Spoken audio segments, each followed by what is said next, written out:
There are a few milestones in an individual's life that we can't help but cherish forever. And one's wedding is undoubtedly, if not the most important. It is this one day that we remember for as long as we live. And making this day seamless and perfect needs a lot of planning and management. This is where wedding planners come into the picture. They take your imagination, work on it, and turn it into a reality. Wedding planners over the years have become an integral part of weddings. From choosing the most extravagant venues to creating breathtakingly elegant decor, the planners have made hosting a wedding an easy affair. Over the past few months, she was the planner for Deepika and Ranveer, as well as Shloka and Akash Ambani. You've had a very busy wedding season. Yes, it's been a very interesting wedding season and it's not ended yet. Everybody wanted to know about the Deepveer wedding. What was the brief that they gave you? Well, if anybody knows knows Deepika a little bit, she is very detailed and her brief was very simple. It's got to be the kind of wedding that I myself will have a great time at. And that was it. It was wonderful working with her because she's just such a chilled out. When I say chilled out, that doesn't mean she's not particular. She's intensely particular, but she's very relaxed. She knows what she wants and she lets you be after a while, which is lovely. And he, of course, is like a ball of energy. And every time he had time, he'd bounce in like Tigger and bounce out, but he was very much there. And what is it that they wanted out of their wedding? Did they say, we want white flowers, we want yellow flowers, we want it to be quiet? If Deepika had her way, the entire wedding would have been beige and white. Cream, ivory, white, cream. Tone on tone, that's what her wish was. And we did do a lot of that. It had to be out in the open. It had to have a very natural feeling to it. It had to be very organic in its feel. And everything needed to be there because it was there. There was nothing which was structured, there was nothing that was forced, and that was their brief, and that's what they did. He was just very keen that the music has to be fab, and he was very intense with the DJ, and we were very intense with what kind of music he wanted. And the base thing was that they both actually wanted the same things. As two different as people as they are, there's such a connection between the two of them, which is so easy to see when you see them up close.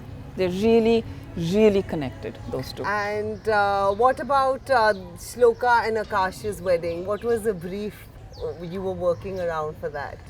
Well, a completely different scale, the two weddings. The brief was very simple. The brief was given to us by Mrs. Ambani. She wanted something which was bring the outdoors inside, because we were doing it inside a convention center, which they've just recently built, which is wow, by the way, is that bring the outside inside. So she wanted gardens. She wanted Vrindavan, just as a thought, set anywhere in the world. So that was her brief. It actually stemmed from her. She knew what she wanted.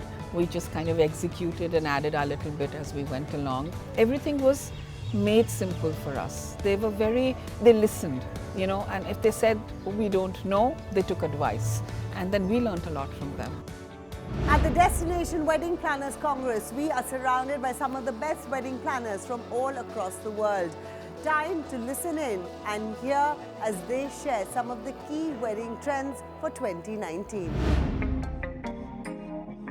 As much as we go and experiment with all things modern and contemporary, weddings are when our hearts simply fall back to our very roots. Traditions and rituals play an immensely significant role in an Indian wedding, and none other than our experts feel the same. Young couples, people who are getting married, I just find that all going very artisanal. They're all going back to their roots. They want something which is earthy, which has a connection. I sense there's a little bit of a going back to your roots, a little bit of going back to your tradition. There's a modern retelling of it, but I think that sentiment is going to stay. Suddenly everyone wants to get that hand-woven brocade from Banaras. They're looking at specialization. They're looking at ways in which what they're doing is going to be more sustainable. What's a wedding these days without its own hashtag? Technology has taken over the wedding scene by a storm, and how? Here's what the wedding planners feel about the role technology plays in weddings. I'm seeing a lot more weddings have e-invites and then just doing printables for their close family or their parents' friends and things like that. I love that at a wedding you have a private Instagram account where everyone's posting photographs and sharing, or you have private groups where you're telling people what to do. And I love that technology is playing a huge role in the way people are planning today. At a day and age when aesthetic shape and define the person you are, you can't leave behind the most important day of your life. From themes to sets to colors, our wedding experts share their views on how to do it right. In terms of decor, whatever takes your fantasy. If it's fantasy, then go for it and make it most scalable and the biggest you can. But if you're a simpleton at heart and you're happy with just rituals which are very basic, and you want flowers that are not too many because sometimes flowers can be overdone, my thing is go green. The second big decor thing that I would turn around and say is that, I think lighting. I've always said that it makes or breaks an event, however small or however large. Just make sure that you work with a very good light designer. Spend on that. It's really important. And the third part of it, make it easy for your guests. Please make them comfortable. Don't make them go from one end to another. Don't put too many levels and steps that the girls are crying because they have to walk in heels. Make life easy for them. They'll really have a good time at it. Gone are the days when a wedding list used to have 1,000 names. 2019 is all about keeping it personal. Here's what the planners feel. The whole idea of destination weddings, for example, sprang because people wanted to be with the people you love.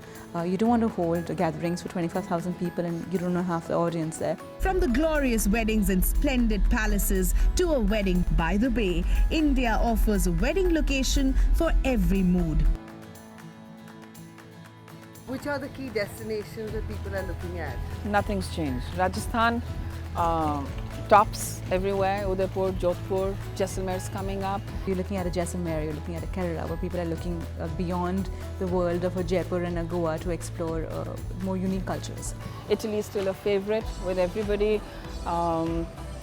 We're suddenly getting into Spain a little bit. We're doing that. The beach is always very good. So, really no change, but everybody's still hoping. I'm hoping we can do Montenegro. I'm hoping we can do Amsterdam for youngsters. We're looking at doing maybe Turkey's made a comeback again after the kind of turmoil that they went through, which is wonderful for them. So yeah, it's lots of destinations. So on that list is Morocco, is Cuba and South Africa, because they're my next favorite holidays where I want to go. But truly, I think the Middle East is opening up a lot. People are exploring a lot more of Europe because it's becoming accessible. Weddings are not just about the ceremony anymore. From performance by A-listers to grooms arriving in choppers, our planners tell you how big the wedding entertainment industry is. I think the trend is still to get friends and family to perform, to dance, to be a part of it. It's very inclusive. I think the rehearsals are more fun than the actual day. I think it's just a build-up. It's another way of getting together, bringing community, friends and family together to get to know each other and then perform either at a Mehndi or a Sangeet. Music, good old DJ, Bollywood never goes out of style. It just keeps going and everybody in every age group absolutely loves it. The third big thing that I'm seeing in weddings is bands are making a big comeback. So it's no longer the big celebrity performers, it's bands which are very good, crooners from all over the world. They could be from Goa, they could be from London, they could be youngsters who are putting together a great performance. They're really making a big comeback.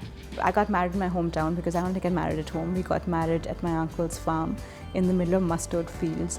We've grown on the fantasy of lavender fields and figured we can't have those.